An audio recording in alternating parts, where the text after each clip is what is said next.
Everybody in your life will have a turn back moment. No matter who you are, you're going to have such a period in your life where it seems like it's not working. You're going to have doubts. You're going to have a lot of trials and tribulations and challenges. And everybody has what's called a turn back moment. You always have a moment in your life where the direction you're going, you will have to make a decision to keep going or you turn back. The sad thing is, the average person turns back. You gotta get downright funky if you wanna make it. For if you wanna be ordinary, you ain't even gotta listen to me. Just go on about your business. If you think ordinary's cool, ain't no problem. It's some really, really wonderful ordinary people. But if you are sitting in this room and you have extraordinary aspirations, then you're gonna have to do extra. It's no other way. I'm sorry. Everybody can be the best you're capable of being. And I want to tell you, if you want to fail, you have the right to fail. That's what's great about this country. You do not have the right to cause other people to fail because you don't do everything best your ability. When you join a spouse, you bring a child in the world, you join a business, you join a team. You have obligations, responsibilities, and you owe it to other people to do the maximum you can at each and everything you do. It's not complicated. When you become 18, nobody tells you that it's now going to be your job to parent yourself. And by parent yourself, I mean it's your job to make yourself do the crap you don't want to do so you can be everything that you're supposed to be. And you're so damn busy waiting to feel like it. You got to get messed up sometime. You got to get dirty. You got to get your feelings hurt. You got to get disappointed. You got to get told no. You're going to ask somebody for some money. He going to tell you no. But at least then, when I see somebody trying and I tell them no, I try to at least give them something else. See, I'm not going to hand you a fish saying, I'll teach you how to fish. The life's a matter of making choices, wherever you are, good or bad, because of choices you make. Don't blame anybody else, but if you get an education, you're willing to work and overcome problems and difficulties, in this great country, you can amount to something. The average person blows all of their 20s. Then when you find out that life ain't waiting on you, now you're 30. Now guess what happens to mostly all of us, including myself? I spent all of my 30s trying to do the things that I should have been doing in my 20s. So now my life is behind. Now you look up and you're 40s. You're in your 40s. And now you're trying to do the things and have the things that you could have had in your 30s, man. And if I could tell anybody, man, if I could do it again, I would have changed the way I lived my 20s. And if I was in my 30s, you really in your 30s, it's time out for clubs and drinking and happy hours and parties. In your 30s, it should just be about the business of your life. I'm telling you, man, I did so many things wrong. I made so many mistakes. Homeless, living in a car. I made incredible mistakes. I could have avoided a lot of them. Now, it created who I am. Now, once you've made the mistakes, just get up, man. Don't wallow in them, because you can recover from all mistakes. Things happen to you in life that you can never, ever anticipate. And many times when those things happen, you want to give up. You have to decide if you are willing to do the things to put you in that category. Rich people don't sleep 8 hours a day. That's a third of your life. It ain't but 24 hours in a day. You cannot be sleep 8 hours a day. You can't live in LA and wake up at 8 o'clock in the morning. It's 11 o'clock on the East Coast. The stock market been open 2 hours. They already making decisions about your life and your ass was asleep. The Bible says, he who loves to sleep and the folding of hands, poverty will set upon you like a thief in the night. Imagine you're on your deathbed, and standing around your deathbed are the ghosts representing your unfulfilled potential. The ghost of the ideas you never acted on. The ghost of the talents you didn't use. And they're standing around your bed, angry, disappointed, and upset. They say, we came to you because you could have brought us to life, they say. And now we have to go to the grave together. So I ask you today, how many ghosts are going to be around your bed when your time comes? Think about that, really. Why are you where you are in your life? The choices that you have made have been because of what you believe to be true for yourself. If you do what most do, which is put in the effort for a small amount of time and then quit as soon as things don't work in your favor, you'll never get the rewards. If you're only in it for you, if all you care about is what you get out of it, the results won't come. People buy from those who are genuinely adding value. Those who offer something that makes other people's lives easier. Those who offer something that makes other people's lives better. Be the person who adds that kind of value. Don't choose anything that will jeopardize your soul. Prioritize who you are, who you want to be, and don't spend time with anything that antagonizes your character. All right, life is not a popularity contest. Be brave, take the hill, but first answer that question, what's my hill? Your successes and the reciprocity of gratitude. We so often focus on failure, don't we? When we study failure, we obsess with failure. We dissect failure and our failures. We dissect them so much we end up intoxicated with them to the point of disillusion. And when do we write in our diary? Usually when we're depressed. What do we gossip about? Other people's flaws and limitations. And we can dissect ourselves into self-loathing if we're not careful. I find that most of the times our obsession with what is wrong just ends up breeding more wrong, more failure. You got to put more air in your bubble. You got to blow your bubble up. Expand yourself. Take yourself out your comfort zone. Do not live in your bubble. Put some more air in your bubble. You will fail in your comfort zone. Success is not a comfortable procedure. It is a very uncomfortable thing to attempt. So you got to get comfortable being uncomfortable if you ever want to be successful. You got to get out there. You got to give it everything you got, whether it's your time, your talent, your prayers, or your treasures. What are you going to do with what you have? I'm not talking about how much you have. Some of you are business majors. Some of you are theologians, nurses, sociologists. Some of you have money. Some of you have patience. Some of you have kindness. Some of you have love. Some of you have the gift of long suffering. Whatever it is, whatever your gift is, what are you going to do with what you have? Times, it's the best way to figure out where you're going. Life will never be a straight path. Just genuinely caring about people, because everybody you're going to meet the rest of your life needs a smile, needs a kind word, needs an encouragement. Because see, when you do the right thing, people are always going to be able to trust you. My wife and I have been married because we can trust each other. I never lose the trust. The only way people are ever going to trust you if you do the right thing. That's all God wants us to do. Do the right thing. Do everything best your ability, because then people will know you're committed to excellence. You want to be special. Not to say, hey, here I am, but help other people and caring about people.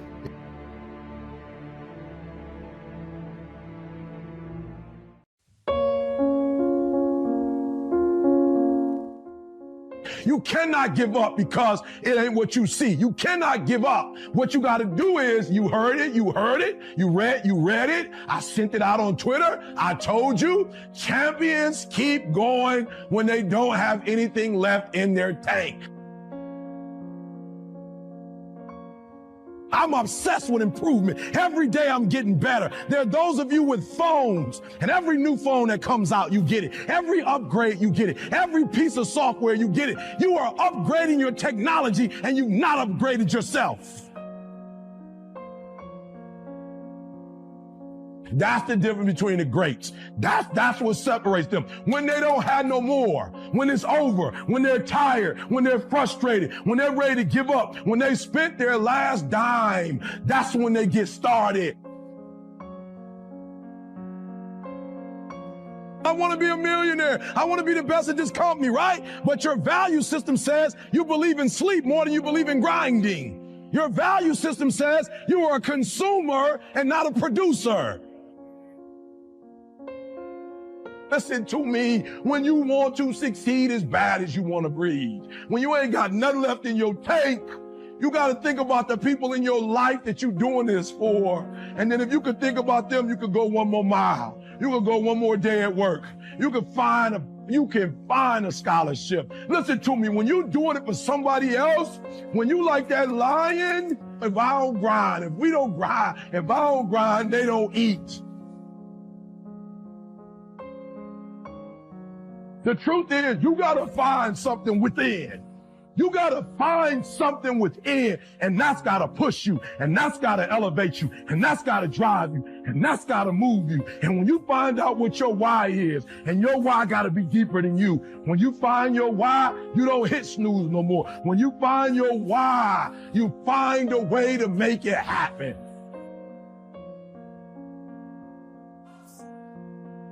It's when you have nothing left. It's when you depleted all your money, when all your energy gone, when you have nothing left, that's when it's showtime. When you find a way out of no way, when you find breath that you don't have, when you find energy that did not exist, when you want this thing as bad as you want to breathe, that's when you find a way.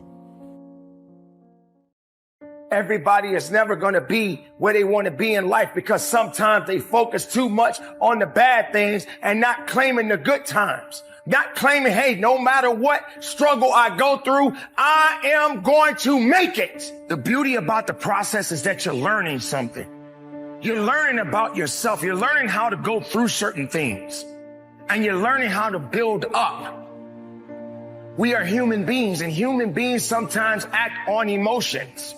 But you have to harness your emotions. You have to understand that you got to go through something to get to the level that you want in your life. Make this day count. Put all your energy, put all your power into what you do today. You got to keep moving forward. You got to keep fighting for it. You got to keep trusting in yourself. You got to keep pushing because you got unfinished business.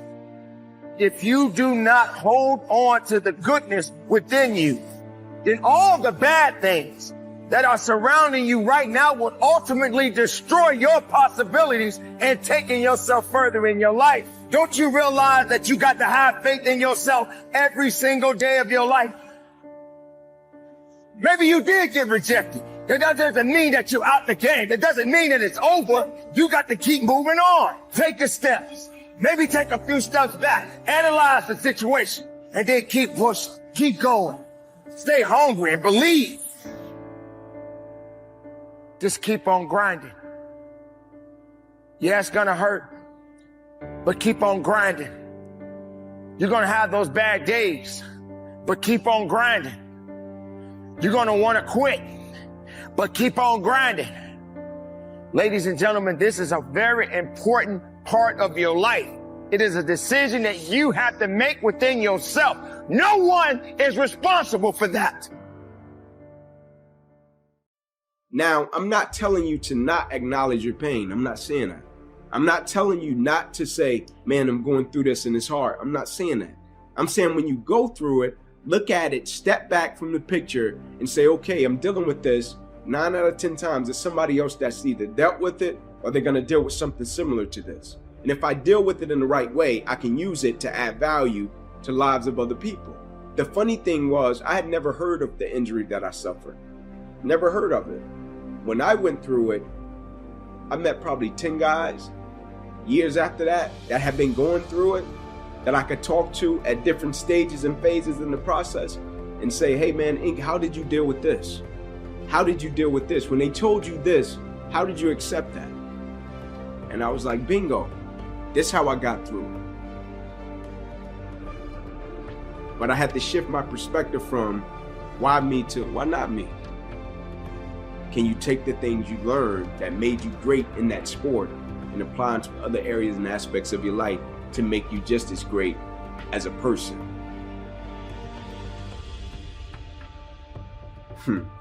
Man, it's funny. I think the true measure of wealth is happiness, right? Like I really do. And that's not saying that I'm against money. I'm not against that at all. Because you gotta work hard, make your money to take care of your family and be able to bless people. But I think it's a lot of people with so-called wealth and they don't have joy and they don't have happiness, right? And I feel like joy, happiness is peace is the most important things we can possess, right? And for most people, their material possessions, they feel are the most important. For me, when you got joy, when you got peace, when you got happiness, I think that's true wealth because you can't put a price on that. Like for me, people can't understand. A guy asked me just yesterday, what do you think about stem cell? Why don't you go over to London or one of these places somewhere and try to get stem cell for your arm? And I was like, I got peace. And he's like, what does that mean? I was like, I'm good with my situation, right? Like I'm wealthy because of that. I got something that you can't put a price on, right? You can't price out my joy. You can't price out my happiness. You can't price out my peace. Now, if I measure wealth by money, money is a number. Numbers never end, right? So you never catch it. Numbers never stop. If your happiness is predicated upon a number, if you're being wealthy is predicated upon a number, you'll get it. Then it's like, okay, I gotta set it a little bit higher. The number will never end. And so therefore, you'll never be wealthy enough. How bad do you want it? The dreams God has placed in your heart, the promises He's spoken to you are not going to come to pass without opposition, without delays, without people trying to talk you out of it. There will be plenty of opportunities to get discouraged, to lose your passion and think that it's not meant to be. But if you're going to reach your destiny, you have to have a made-up mind. If you give up after the first time or the 5th time or the 30th time, what that really means is you didn't want it bad enough. There should be something you're believing for that you are relentless. You are not moved by how impossible it looks. You're not discouraged by how long it's taking. You don't give up because people told you no. Your attitude is, if I have to believe my whole life, I'm not going to stop believing. I am not going to take no for an answer. I'm not going to settle for mediocrity. I'm going to keep pursuing what God put in my heart. You can't be passive and indifferent. You have to have a holy determination. It's more than just your will. It's a fire on the inside, a knowing that it's supposed to be yours. When everything says it's not going to happen, instead of getting discouraged, you kick in to a new gear. Normal people would give up. Normal people would settle, but you're not normal. You want it on another level. When David was 17 years old, the prophet Samuel anointed him as the next king of Israel. But David didn't go to the palace. He went back to the shepherd's fields where it was lonely. He was overlooked, mistreated by his family. When he finally did go to the palace to serve King Saul, Saul became jealous of David and tried to kill him. David had done no wrong, yet he had to live on the run, hiding in caves, spending months out in the desert. He could have been discouraged, thought, God, this isn't fair. You anointed me to be king. Nothing is working out. But David didn't have a give-up spirit. He didn't feel sorry for himself. He didn't let circumstances talk him out of it. He had a warrior mentality.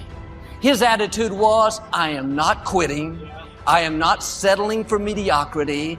I know there is greatness in me. I'm going to become who God says I am. One reason he took the throne is he wanted it bad enough. How bad do you want what God has put in your heart?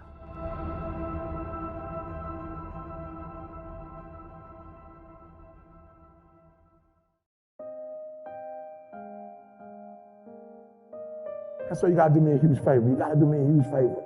You got to get to the point where you don't need a car anymore. You don't need a house anymore. You don't need to be pushed by anybody anymore. Your dreams, your wife's going to push you. Your spouse is going to push you. Your child is going to push you. The need to get better is going to push you. Because you're closer than you're ever going to be, it's going to push you.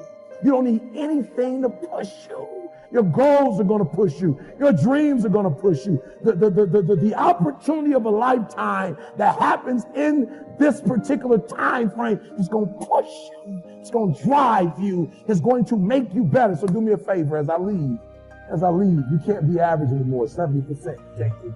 You can't do it and have what you want. You can't give me 70 and be what you want. You can't give me 70 and do what you want. You can't be average anymore. You can't be good anymore. 80%. You can't be good anymore. 80% and have what you want. You can't be good at something and have everything you dreamed of.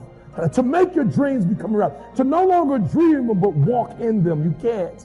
90%. You can be good. You can be good. You can be great. But you still won't get it all. I'm telling you. But when you become phenomenal, there's nothing you can't have, nothing you can't do, nothing you can't be. And I believe that you're in this room right now. I believe that we're in the same space right now. I believe we're all in this place together. Listen to me. I believe that we're all in this place together because all of us hate average. None of us want to be good. And for those of us who've reached greatness, we have a desire to push past greatness and see what phenomenal looks like. So I need everybody in the room, when you think about your goal, and you think about your dream, I need you to understand, as I said to my wife in that hospital room, I can, I will, I must. I need everybody to say it with me. I can, I will, I must. Come on. I can, I will, I must. Again, I can, I will, I must. Now for those of you, you want it all. Every single dream, every single goal. As I say it, for those of you who really want it, you're going to say it. And you're going to stand, and you're going to say it like you mean it. I can, I will, I must. Come on. I can, I will, I must. Come on. I can, I will, I must. Now say it like you mean it. I can, I will, I must. Again, I can, I will, I must. Again, I can, I will, I must. Now I need you to think about that loved one, that individual that you have to do this for. I need you to say it with me. I can, I will, I must. Come on, for that individual. I can, I will, I must. For that person, I can, I will, I must. For that thing you want to accomplish, I can, I will, I must. Again, I can, I will, I must. Now I want you to think about that hurdle. I want you to think about that thing that keeps pressing you down. I want you to think about that mountain that's hard to climb. I want you to think about that thing that you just can't seem to get over. We're going to get over it today. We're going to get over it. We're going to get over it together. I can, I will, I must. We're going to add to it. I can get over it. I will get over it. I must get over it. Ready? I can get over it. I will get over it. I must. Come on. I can get over it. I will get over it. I must get over it. I know something about you. I know you're not a quitter. I know you're a survivor. I know you're a survivor. You're watching me right now. I know something about you. You're a survivor. So I want you to get off this. I want you to cut it off. I want you to go in the mirror and I want you to make the rest of your life the best of your life. I can, I will, I must. It's your boy E.T. I don't care what you've been through. I don't care who you are. I don't care where you came from. I don't care what your past is like. I don't care what your stress is like. I don't care what stress you're under. I don't care what problems you have right now. I don't care what you don't have right now. All I care about is what your mindset is like in terms of today and your future.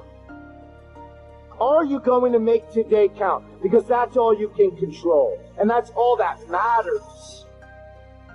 It doesn't matter where you start, guys. It doesn't matter what talents you're born with. It's about where you finish. And this race isn't over.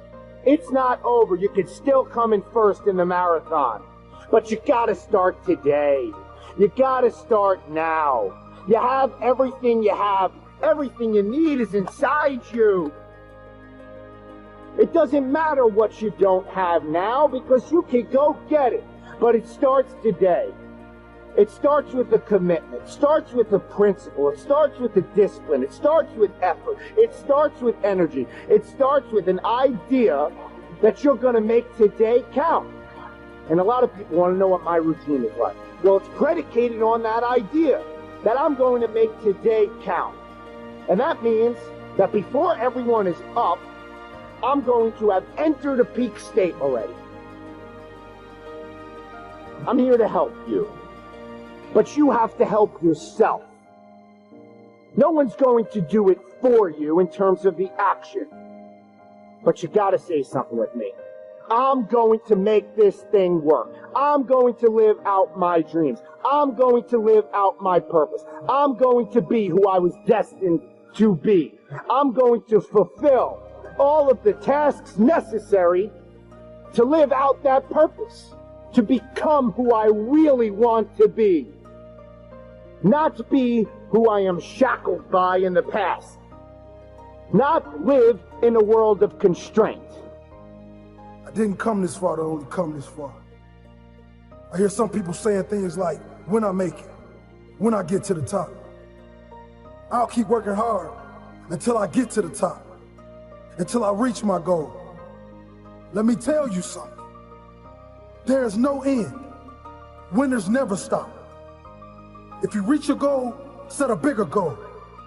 If you get to the top of the mountain, find a bigger mountain. It's the journey, the continued pursuit of growth, the constant seeking of improvement, the challenge. That's what makes life great. That's what makes a fulfilled life. I didn't come this far to only come this far. When I get this goal, I'll seek more. Not more things, more growth. Constantly pushing myself to be better. I didn't come this far to only come this far. I came this far so I could be strong enough to go further. So I'll be good enough to push myself harder. I'm only getting started. This is just the beginning. I'm proud of my achievements, but that doesn't mean I'll settle for them. Proud, but never satisfied. Proud, but forever home. Proud and always ready. Proud, but pushing. Pushing for more. Pushing for great.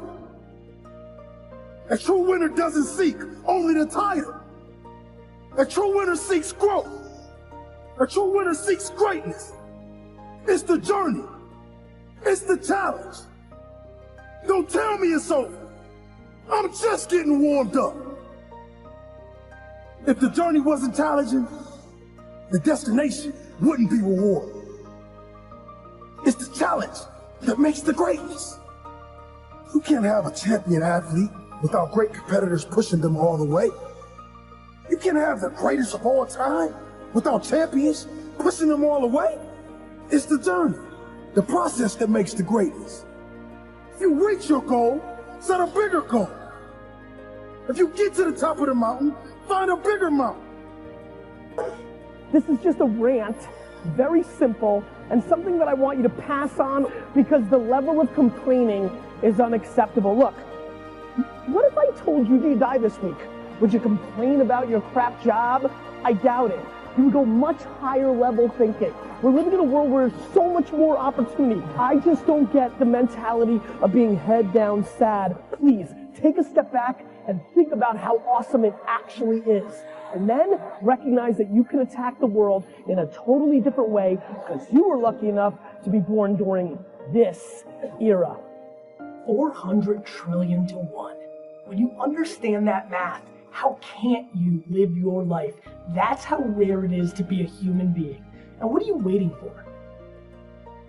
We are not catching up in our actions to our ambitions. And what it leads to is a whole lot of complaining. Of course it's supposed to be hard. People are, Gary, it's so hard. No, you want to make millions of dollars and live your perfect life? Why should that be easy? You can live on 6 hours sleep. So you have 18 hours. You have 18 goddamn hours. I want to know what you're doing with your 18 hours. If you can work your 9 to 5, and that's 9, and you can travel for an hour here and there, respect, nice little solid commute. Oh, you want to be a family man? Mazel tov. You can spend 2 hours with your kids. What do you do with those other 5 hours? You're watching Harvey. You're playing Madden. You're relaxing from the other intense 10. Gary, I already spent 11 hours. Well, great. Then don't complain or want more. Respect that by getting rest and this and that, you were giving up opportunity to go into a new world. You want the audacity to have a 1% life. Let's call it what it is. You want to live as well as the 1 to 2% in the world. It's not very complicated. The math is very raw. Like, if you want to have one of the best lives in the world, which is you live on your terms, you have to pay your dues to get there. And if you're fortunate enough to be here today, to know to be here today, to afford to be here today, you are sitting in an incredible spot of the 7.7 billion people on Earth. And I just don't understand why you wouldn't take full advantage of it. And it starts with something very basic, which is actually start understanding how this is all working deeper, not wider. You don't need to know in theory how AI and Alexa voice and VR and social media work. You need to start understanding how one of those things works deeply. I've gotten here today because I didn't come to conferences and talk or make videos or build a personal brand for the first 15 years of my career. Let me remind many of you, long before I was Gary V, I was Gary Vaynerchuk building a liquor store by being good at email marketing, at Google AdWords, at banner retargeting, at YouTube marketing. I was a practitioner. And then once I built something from 0 to 60 or 3 to 60 million with no money, once I built something, then I had a little audacity to come and talk to you about how I did it. The amount of 23-year-old business coaches and marketing gurus who haven't done it in their life that's out there on Instagram right now is startling. It is time to do, and less talking and more doing. Thank you so much for watching till the end. Don't forget to share your thoughts in the comments section. Please also like, subscribe, and share this video with your friends and families. Please watch our other motivational videos. Thank you again.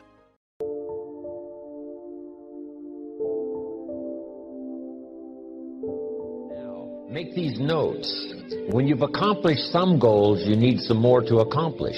Next, it's very important when you reach a goal that's significant or important to you to celebrate. So just jot that down. Celebrate a significant accomplishment. Or it doesn't have to be that significant. If it's important to you, it doesn't have to be world-changing or life-changing. If it's just a goal that's really important to you, you finally reached it. Celebrate. Now, hopefully on your list of goals, you had some family goals. And if the family together finally reaches a goal, jot this down. Celebrate with the family. And if you're checking it off, let each member of the family put their check mark on this goal because the whole family worked on this one. Now, here's what this will do. It will help each member of your family to make a longer list of goals. Wow, if we can accomplish this, think of what else we could do. The same is true of you individually. When you accomplish something, check it off, celebrate. It'll help you to grab your list, wherever it is, and say, hey, if I can get here, I can double that original list. So celebration creates excitement to develop a longer list.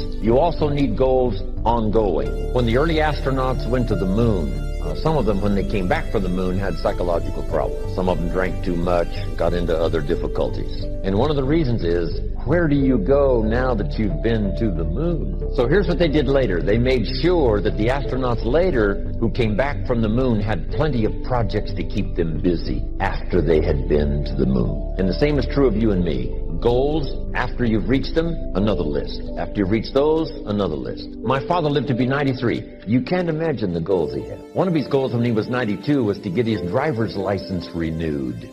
Guess what he got it renewed for? 4 years. At age 92, he got his driver's license renewed for 4 years. Now, he didn't live long enough to, if he'd have thought about it more, I think he would have lived 2 or 3 more years just to make sure he filled all that out. So he only lived to be 93, but at 92, got my driver's license renewed for 4 years. You can't imagine. He used to show his driver's license to everybody. Unbelievable. So, goals to replace goals that you've achieved, on and on.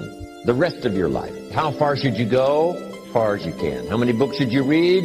As many as you can. How many friends should you make? As many as you can. How much should you earn?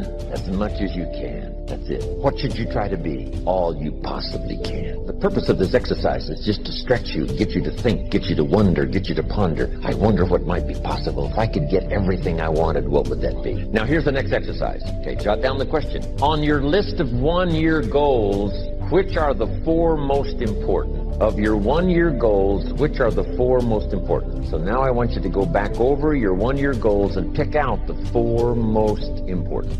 You know, if you've only got 4 now, this is an easy exercise. But you might add some more to your 1-year list if you haven't got enough. And then pick out the 4 most important. This is what turned me on at age 25. Goals for accomplishment and personal progress. Once the fires were lit for me, I'm telling you, they have never gone out. Since I was 25 years old, no one has ever said to me, when are you gonna get going? When are you gonna get off the couch? When are you gonna get off the dime? I've never heard that since I was 25 and got all this taken care of. Wow. Here's what I've heard since I was 25. When are you gonna slow down? You can't visit that many countries, you're gonna have a heart attack and die. I can't say it strong enough. It's easy to get lazy in designing the day and designing the year and designing the future and designing what you want to accomplish and just cross your fingers and hope it'll all work out, that the favorable winds will blow it all your way. I'm telling you, it's not gonna happen. Keep this up. And one of the best ways to keep it up, teach it. The key is to teach it. You don't need recognition. Just go give everybody you can think of that deserves it recognition. And your own self-satisfaction is recognition enough. If they never put a crown on your head, who cares? And the question is why? Why are those 4 goals important to you? Because the why is very important. And I'm going to give you some notes on that a little bit later. So just start a little paragraph. Why those 4 goals are important to you. Here's the first one. When the why gets stronger, the how gets easier. When the why gets big, powerful, strong, how seems to be so much easier. Without a strong enough why, the how seems to be too difficult almost to accomplish.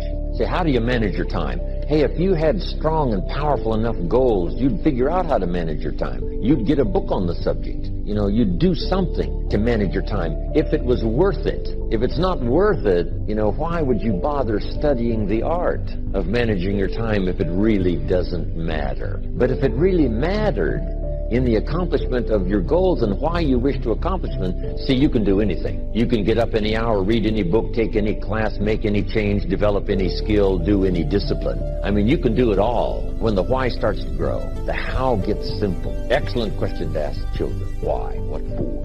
Little note. Maybe one of your goals was to have $1 million home on the hill overlooking Snake River Valley. Okay. That'd be a good goal. $1 million home. Here's the next question. What for? What for? I mean, a house is a house is a house with bricks and wood and walls and roof. The key, yes, $1 million home, that'd be wonderful, but what for? So now jot this down. Purpose is stronger than object. The object would be the house, and that'll pull. That's a worthy goal to go for, the object of the house. But here's a stronger goal, the purpose for the $1 million home. You say, well, it'll be the centerpiece of all the family's activity with all kinds of unique people coming and going and the influence and things will be happening in this place. See, now we're getting somewhere. So if you got that line, it's one of my best for the whole day. Purpose is stronger than object. It's okay to have plenty of objects to go for on your goal list. But always keep asking yourself the question, and sometimes it's good to just write it out. Here's why I want this money. Here's why I want this place. Here's why. And you start developing those reasons. And I'm telling you now, this starts to become incredibly powerful. Okay, now here's some more notes.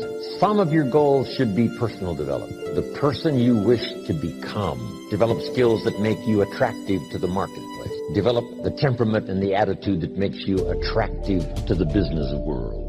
The attitude and the temperament that makes you a splendid father, studying the art, Because here's what's important. It's not what you get that makes you valuable. It's what you become that makes you valuable. I keep saying this year after year. It's the person you become. I admired my friend Mark Hughes for the fortune he made and the company he built. Guess what I admired more? The person he became in a short 44 years. He was unique. He bought the idea at age 19 of personal development and worked on it daily from that day until the time he died. The idea of becoming an attractive person, a skillful person, a good friend, a good colleague, a good partner, a good member of the round table, a contributor.